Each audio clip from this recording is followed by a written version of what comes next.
Welcome to the 5th Freebie Friday tutorial of 2025.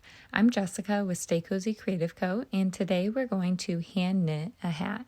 So all you're going to need is one skein of chenille yarn and some scissors. You can find this yarn on my website at staycozyco.com or at one of your local craft stores.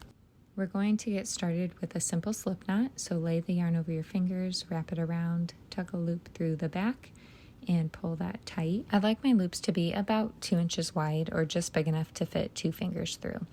Now we're going to make a chain. So we're going to pull a loop through that first loop and have it be about the same size, and we're just going to continue in this way. So I'm going to start with 20 loops in my chain, but this will really depend on what size of head you have or what size of head the person has who you're making this hat for, because this is going to be the base of our hat that goes around your head. It's important to keep your loops consistent in size throughout your chain so that it looks nice, and also to make sure that your loops don't get too big, otherwise your hat will lack the structure that it needs.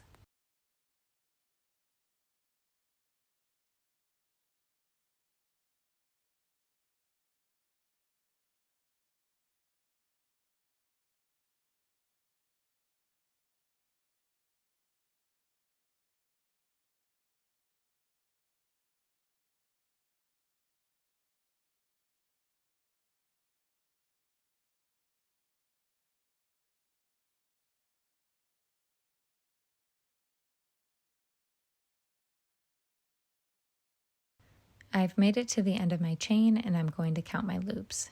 1, 2, 3, 4, 5, 6, 7, 8, 9, 10, 11, 12, 13, 14, 15, 16, 17, 18, 19, 20. And now I'm going to try this on around my head to make sure it's the size that I want. So I'm going to pull it a little bit because this knit stitch does stretch. So I'm actually going to take out 3 of my loops so that I only have 17 loops in my first chain. I'd rather have the hat be just a tiny bit snug and have it stretch to fit my head rather than it be too big and bulky. So once you have the length of chain you want, we're going to flip this over, and then we're going to take that final loop and pull it around to meet the beginning tail of your yarn. And I'm just going to pull that tail through gently so that it kind of holds it in place while we make our next row. You want to make sure that your working yarn is sticking out towards you so that you can make the next loop. So I'm going to reach through that first hole that I had made, pull my yarn through, and make a new loop. And you want it to be about the same size that we had made before. And then you're going to work through each of the loops from that foundation chain and make a new loop that sticks up and through. So as you can see, I'm just working my way around. And for the first couple rows, you have to be gentle to kind of hold it in place so that you have the size and shape that you want. But it's kind of like making a blanket, but in a circle. For this hat, I want to make sure that my loops are staying that smaller size, so about 2 inches is all, because if you get any bigger, then you'll have holes in your hat and it won't be very warm and it just won't look as nice. So I'm just reaching through these loops and pulling a new loop up and through. If any of your loops are kind of looking wonky like mine are on that right hand side of my hat, don't really worry about it right now. As long as they're the right size, once we get a few rows in place, it will hold its shape much better. But this first row is just kind of tricky because it doesn't have a lot of structure to it yet.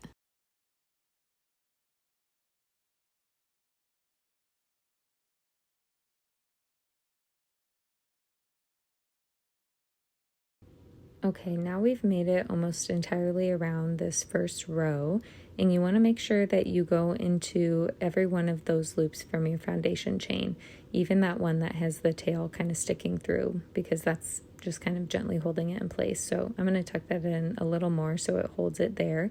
And now we're going to start our next row by going into the loops from our first row. So I'm just going to do the same thing, pull new loops up and through. So you always want to pull from the back to the front. And it's important to keep those loops kind of right next to each other. Like you don't want a lot of spacing in between each of your loops. Otherwise, that can also make a lot of holes in your hat or just make it end up being too big for your head.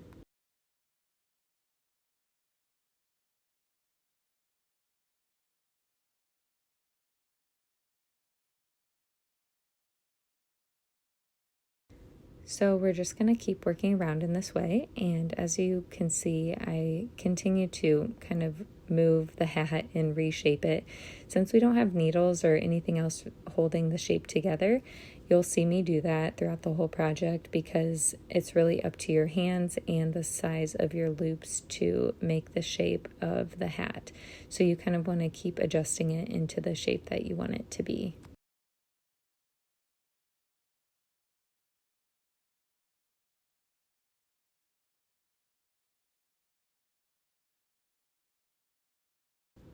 Here we're reaching the end of our second row, and we're going to continue to our third row in the exact same way. So you're going to keep doing these loops and finishing off rows until your hat is tall enough to fit on the head of the person who's going to wear it. So I'm just going to keep working and keep making loops and rows. I'm going to fast forward to my final row, but if you need more time, please pause, please rewatch anything that you need and take your time. You can see that several more rows in that my hat has a lot more shape, a lot more structure, and it's a lot easier to knit because I'm not always having to hold the shape in place.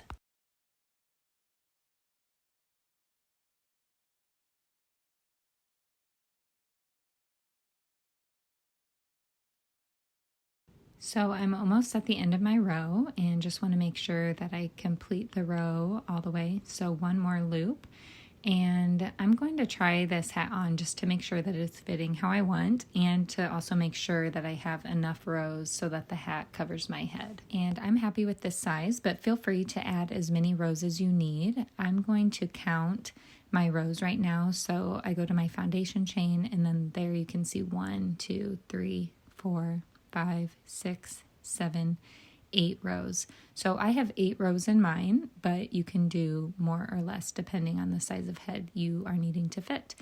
So I'm going to cut my yarn now, and then I'm going to show you how to bind off the top part and cinch it together, and then also how to finish off that front tail. You'll need enough yarn to be able to loop through all of these loops. So I'm going to take this tail, put it through the back side of the loop that's next to the one that I ended on, and pull that all the way through. And I'm going to work this way all the way around the top of the hat. So you go in through the back side and pull it up through the front side. And in this way, we're going to slowly cinch together the top of our hat so that it's not open anymore. While I work on this, I should mention that if you're wanting to make an ear warmer, that this same pattern would work for that. I would just make it a little bit shorter, like maybe do 5 rows instead of the 8 that I did, and then you could do a binding off row either in this way or with another binding off stitch that you know or that you've seen on another tutorial of mine. But this would be very simple and easy to use for that as well.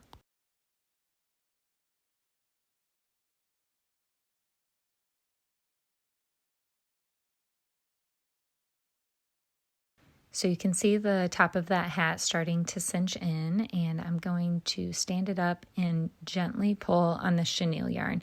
So I will say that chenille yarn can snap if you pull too hard on it, too quickly, or for too long. So you just want to do this slowly and gently and keep pulling on that tail until the top hole is all the way closed. Then I'm going to take the tail and push it through one of the holes right next to where you're working and pull it into the inside so that we can finish closing it up and get the tail hidden. So I'm gonna pull on this a little bit more. It looks like I have a little bit of extra yarn and that it's not closed all the way, so I'm gonna pull on that just a little bit. And then I'm going to just find a loop right next to where I'm working and loop my yarn through that, and I'm going to tie a knot to secure it.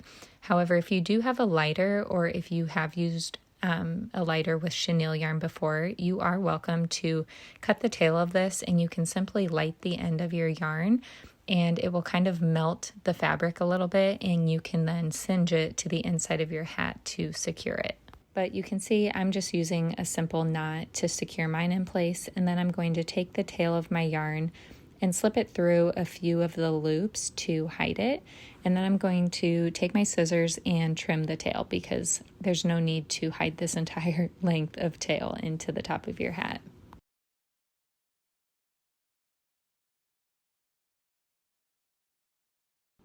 Once you're done with the top, now we're going to go back to the beginning tail. So our hat is all knitted together, so it should be secure, but I'm just going to pull this tail back on itself and tuck it into a couple of the loops here.